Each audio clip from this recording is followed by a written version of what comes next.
Great to see you too, Hunter. Doing well. Where are you calling in from today? I am calling from sunny Minnesota. Still a little brisk, but the sun's out, so we're all pretty happy here. Sunny Minnesota. I can see it on the license plate already. That's right. So before we jump in with the questions, can you tell me and share with us a little bit about your story, about yourself and your professional journey, and how you got to where you are today? Yeah, sure, absolutely. So I can share a little bit about myself. I'm married. I have two boys. They're 13 and 10. They definitely keep me busy. My husband, Bill, works an office job, which is like mine. So we balance parenting together. Mhm. I'm not originally from Minnesota. I grew up out east in New York and Connecticut. Hmm. But very early on, I was born in Taiwan and I came over at a young age, and just a pretty kind of traditional upbringing from immigrant parents. And then was probably one of the first to go to college and, what I say, get a job in the real world. So did a lot of exploration, changed a ton of majors in college and went through a couple different kind of business roles and really Hmm. landed on human resources, which I absolutely love and still continue to really like what I do every day. So, yeah, that's kind of my story really quick in about a minute or so. I love that. Thank you. Why do you love it? Um, that's a great question. When I first graduated college, I had a communication degree and my first job was in sales. And I thought, I naively thought that if I made a lot of money, I would learn to enjoy my job. And then I quickly realized that was not true. So, one of my first jobs out of college was selling employee benefits to brokers and to small businesses. Um, and while I was going through that experience, I thought, one, how am I going to get out of sales? And two, what is going to be my backup plan? And I absolutely love that CHRO role. I realized that that individual always looked on behalf of the employee, the entire workforce, and then balance that with what the business priorities are as well. So there was just the balance of people and business that I found really interesting. And then I had to do some homework. I didn't know what human resources was, and quickly determined that I have to go back to school because I have no Hmm. experience. So I went back to school, majored in HR, and then got my first job in recruiting. So I absolutely love every facet of what we do in this function because it really still to this day allows me to think on behalf of the entire workforce, no matter what Hmm. your level, what your role, but then also make sure that that aligns to the business direction moving forward. So I just find it a lot of fun. I love that. To me, that sounds like working with your heart and with your head, because there's Totally, empathy for yes, people and also we're running a business. completely. You got it. Mm, mm. So we're going to talk about mentorship, the value of mentor-mentee relationships. When you were starting out, or even now, do you have mentors that have helped you along the way? And how does that affect your relationship to your mentees? Yeah. I love the topic of mentorship because it's so important in every stage of your career. Whether you're in the beginning, you're in middle, or towards the end, it's so important to have mentees and also be a mentee. So I think the mentorship relationship is very reciprocal. Early on in my career, I was fortunate enough to be part of a formal mentorship program. And I Mm, was paired up with a number of different mentors throughout those first few years.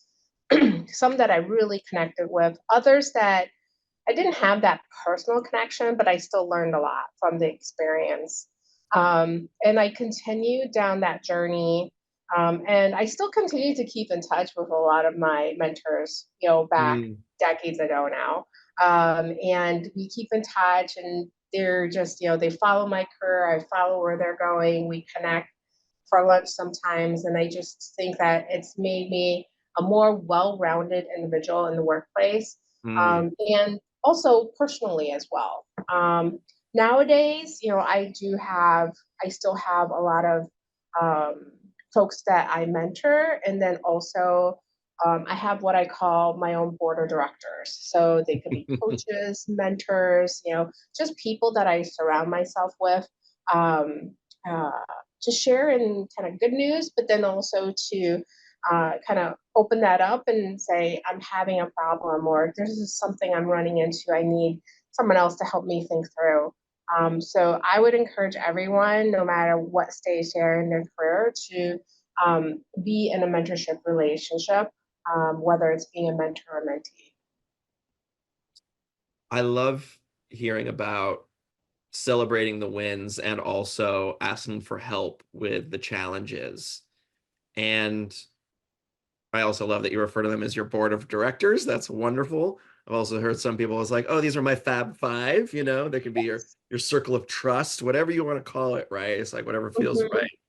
Um, and when you're coming to, let's say, a mentor or multiple mentors with a challenge that you're facing, I imagine different mentors, your different board of directors have different approaches to that. So how do you pick who you talk to? Do you talk to all of them? Do you feel it out over time? How do you navigate that? Oh, that's a wonderful question, Hunter. And I kind of gave it some thought too as I was prepping to have the conversation today. And throughout my lifetime, I've had mentors that look exactly like me: female, leader, diverse, Asian.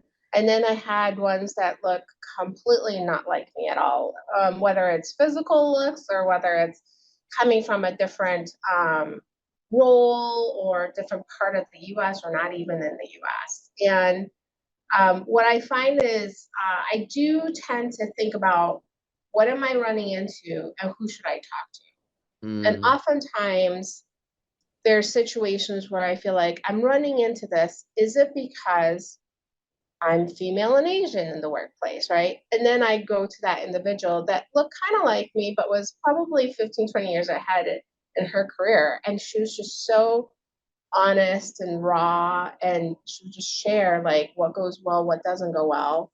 mm, And then we can talk about it. But a lot of times I actually go to mentors that reflect more of the situation I'm running into, right? So I pick ones that are very different from me, that have a completely different thought process.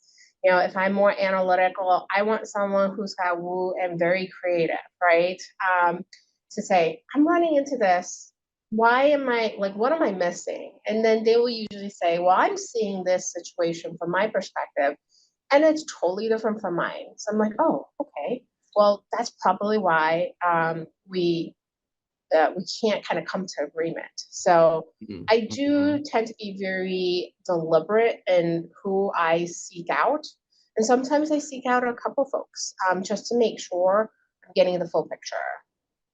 Yeah, to get that full picture and different perspectives, because we want to take our mentors' advice, but also they are just one person, right? Absolutely, yes, yes. And I remember a story where I had a great mentor that I absolutely adore.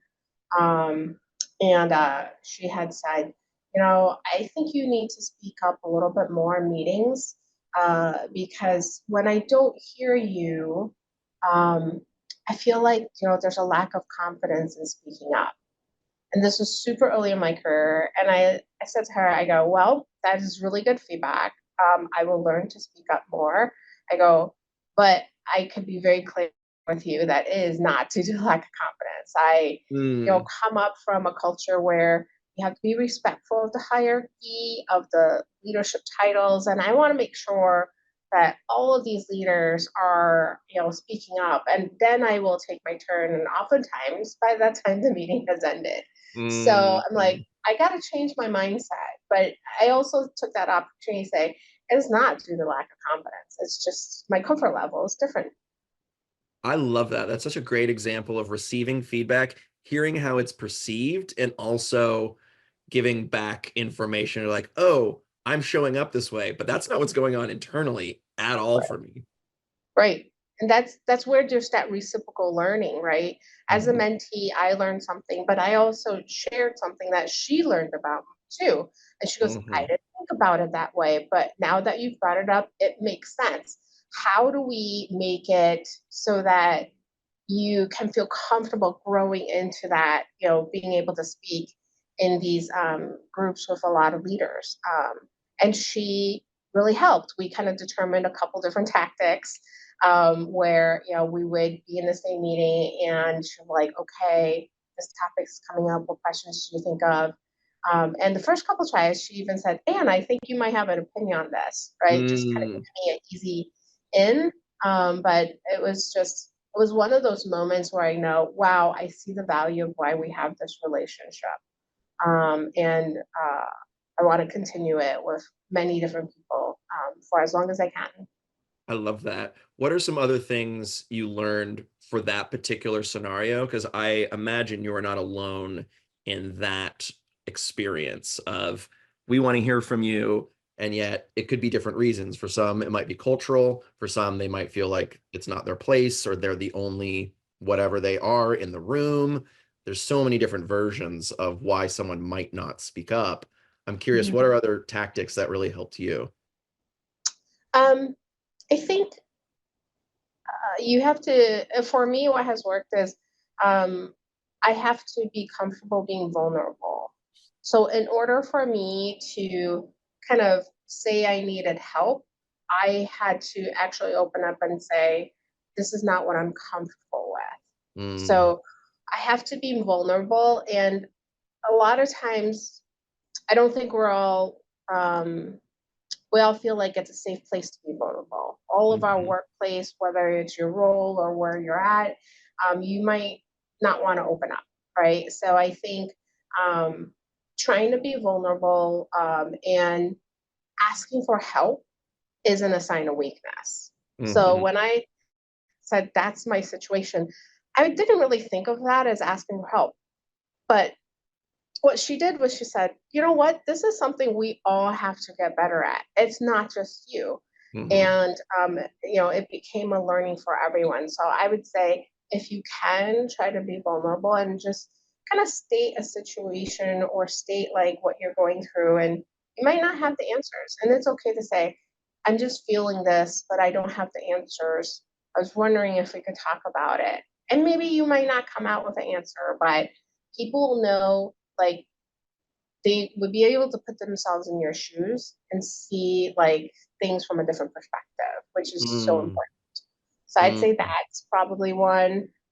I think another one that I try to do is um, educate with how it fits your style. So I like to use humor. A lot of times I like to use food. I feel like when there's free food or something related to food, Oh people yeah. are right. It's a Even given, you right? just saying it, I'm like, this sounds great. Let's eat. Exactly. When is lunch? So I find that that works for me. I talk a lot about food because I'm a foodie. And Great. then I incorporate a lot of humor because I just naturally, uh, I don't know, I just joke around a lot. And I take that opportunity to incorporate some cultural awareness too, right? So if Mm, there's food, I bring something in and it's more towards my background, and it's just a very safe and open and just a curious setting for people to go, oh, well, what's this? Tell me more. And then I'm like, well, mhm. it's Lunar New Year, or it is, Mooncake Festival, or whatever it is. And it's just it's safe for them to ask questions and learn as well. So Mm. that's what works for me. But I think every one of us have to just find what we love to do and just open that door up. I love that because it's speaking to confidence and comfort, and which in the workplace for me is psychological safety. Mm-hmm. So you can be Absolutely. vulnerable, like try this thing you've never had before. And that's an opportunity and permission for someone to be like, oh, this is safe. I can ask a question. What is that from? What does this mean? Without being, Mm-hmm. teach me about your culture, right? Because you're like, Right. this got weird Exactly, yeah. fast. Mhm. Yeah. Totally. Yeah. What is, are there any, let's talk food. Are there any like hits that you bring in that your people like that have been like go-tos, do you feel like when you brought in and like, oh, this one, this is a crowd pleaser and I know that this will break the ice pretty well?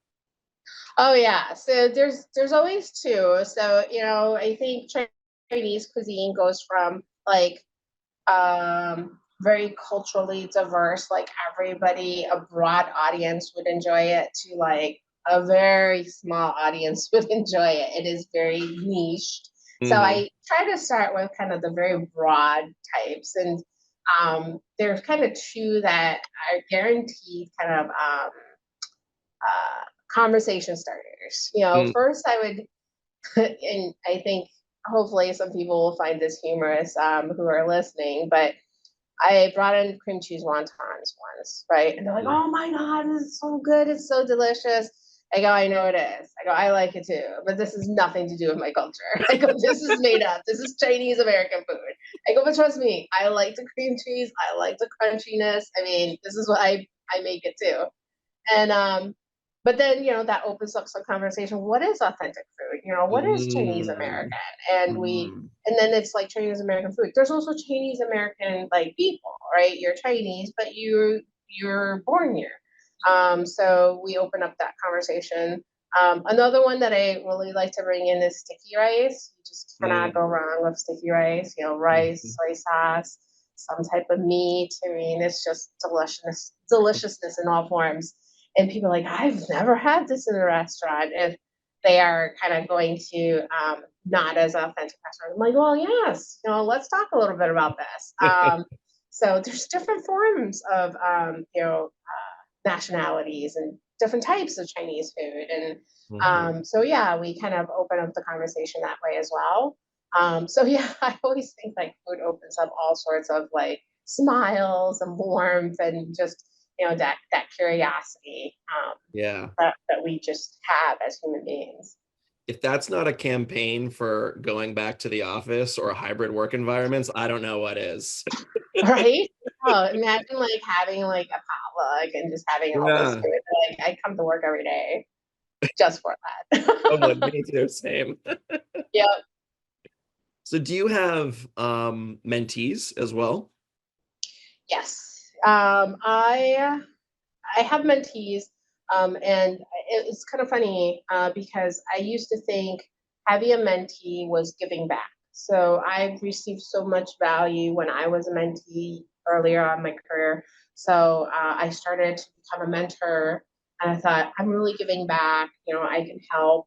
And then as I went down that journey and I continued it, I'm like, I'm getting just as much as this Hmm. mentee is, right? And I'm a mentee for high school students, college students, graduate students, and I just learned something different from every individual. And I also think that they, I'll say that they keep me up with the times. Like I'm Uh-huh. like to this age where I'm like, what is it? Like, what is that they're saying? Oh, It's same. and exactly, I'm like, what is that? Like, so they would share some things with me. I'm like, oh my gosh. So when I say this, you must think I was like born in the 70s, or or like even earlier than that. And Yeah, then they're like, yeah, I have no idea what that means if you say that. right. It's a back and forth, right? Totally. So I think they keep me young, Hmm. fresh, Hmm. able to kind of connect with all different age groups of our workforce and all different kind of backgrounds. So I Hmm. love the whole mentee connection. And what I offer them is, look, when you go in the workplace, you might have to, work with people who are way older than you are, kind of like your parents, maybe a little more like me, and this is what they might be thinking too. Like, oh, I had no idea. Hmm. Um, Hmm. so yeah, I think it's just a really great reciprocal learning. I love that. Yeah, keeping up with the times and fresh and lingo and stuff. I'm Yes. actually visiting my parents right now, and we were talking about the etymology of words because I was telling them how I felt old when I'm like Googling what Gen Z is saying, and I'm like, what does this mean? And I'm like, well, Right. I'm certainly at that age now. And one we were talking about is chuggy. Have you heard this word of your mentor? No. So that's Mm-mm. like, so it's pretty much like someone who is like trying too hard to be cool, but is really lame or like, Oh, so my parents and I, we were like, we were going back with every generation. We're like, what's that word previously and previously and previously? It was a really yes. fun game because we were like, oh, poser. Remember Yep. Oh, posers? yeah. Yeah, yeah, See, and yeah. now I'm from my age. Poser. Yeah, I got exactly. that. Yeah, exactly. Same, Hmm. same. I see, yeah, classmates here. So like there was posers, and before that, there was lame was like the word. Yes. Yes. Yeah, and then we were going back to like, oh, let's go even further back to like square. Don't be such a square. Yep. We kept Hmm. going back in time. That's a great game. I Isn't it think a you're fun onto game? Because you could something. do that Yeah. about any word now, like Right. any slang. You could go back. Right. Yeah. Yes. Yeah. Yes. I know my boys, they sometimes, well, every other word that comes out of their mouth is bruh. And so Huh? like sometimes they'll call me like bruh. I'm like, I'm your mother. I'm like, please. I'm like, I'd rather you use my name than say, hey bruh. I'm like, Sup, no. bro? I know, I'm like, not working No, for not me. good. Yeah, and there Yeah. was like a trend for a while of just like, I mean, definitely comes from like male culture of people calling each other like man and Yep. dude and like that crossing over to just calling Yes. everyone that. And we're like, we're kind of in a place now that we don't really do that. Just Yep. FYI, everybody. Exactly. Yep. Yeah, I hear yeah. ya. That's so interesting. Yeah, well, your kids must keep you young too and fresh.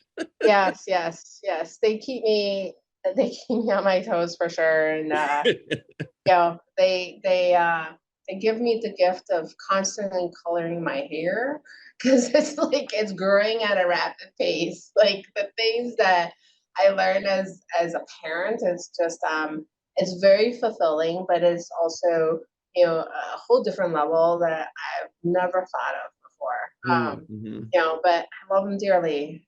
But it's a whole lot of grays coming out of my head right now. So what would you suggest for folks looking for a mentor or for folks that are thinking about taking on a mentee? How Yeah. do we know if it's a fit? And what if Yeah. it's not after you talk to them? What do you do? Right, right. Yes. I mean, there's always going to be times where it's not a fit, like personality, the discussion. I would say there's a couple things that has worked. One, you should always put a time frame on your mentoring relationship. Like, let's try it out for 6 months. Let's try it out Hmm. for however long of a time. If there's a fit, you guys can continue.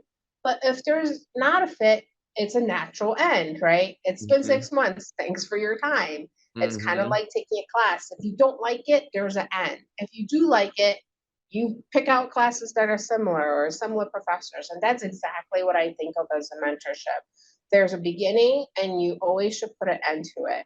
I Hmm. think the second piece is you've got to be clear in your objective. A lot of people go, well, mentoring is important, so I'm going to find a mentor. And then, the topics aren't clear. So it's like, what is the purpose of your mentorship? Is it how can you help me with executive presence? Is it how do I have some more organizational agility? Is it, how do I become a better networker? So just have, one or two kind of objectives that you're trying to meet in that mentoring relationship. Um, and then I think the last one is uh, seek out mentors. You don't have to be part of some formal program. I think a lot of people think, oh, well, my company has to have a mentorship program, or I must be part of, something that formally calls it a mentorship. It doesn't have to be like that. You can naturally have a mentoring relationship, and you can create one too. You can say like, this manager is awesome. I'm moving to a new role. Can we stay in touch? Would you be open to being my mentor? I like how we talk about this. Can we continue that? And just naturally form it yourself. It doesn't have to be formal. Right, right. You can Mhm. start, and I love that, just being so clear with your intentions of what you want to get out of it, because then you're respecting their time and you're respecting your own time. Right. Right. Exactly. Yes. And then you can always ask them like, what is it that you're looking for? Right. Because it is both, it is two-sided street here. Totally. Mm-hmm. So Mm-hmm. mhm. In our last couple minutes here, is there advice that you would give to companies looking to start a more official mentor program? What would be some first steps that you would recommend? um, I would say when you think about a mentorship or a mentoring program, uh, what is the goal that you're trying to achieve? Is it to grow your diverse leadership group? Is it to get more early careers people in? A mentorship should have a goal that's tied to improving an important metric of yours. Mm-hmm. Because ultimately, if a business is going to sponsor a mentorship, it has to be tied to why is there a need? Is there a gap? And how is that going to fill the gap? And be very clear about that too. And then, be very deliberate in how you look at the matching process. You're not going Mm, to get it right, but all the time. But what you can do is say, these are the profiles. This is what we hope you gain out of it. And then people might go, well, you know what? Like Hunter, you might go, oh, why am I matched again? I just don't see any commonalities or what is happening here. But then if you have some common goals and objectives, you can start that way and then get really mm, comfortable and then see what the whole purpose is.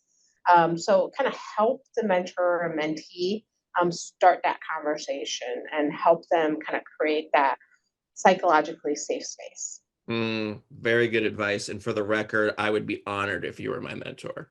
We're gonna have to keep in touch. Yes, food and otherwise.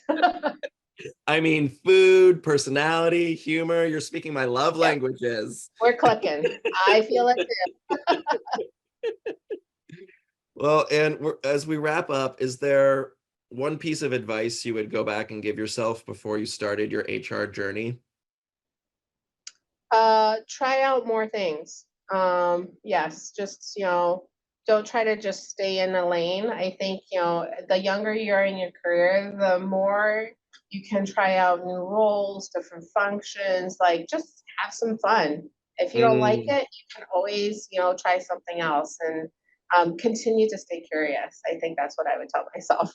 ooh, there we go. I'm gonna put that up on my mirror. That's good. Continue to stay curious. Wonderful. Thank you so much. This was such a delight. I hope we get to do it again and have a great Sure. rest of your day, Anne. Let's keep in touch. You too. Take care, Hunter. Thanks. Bye. Bye.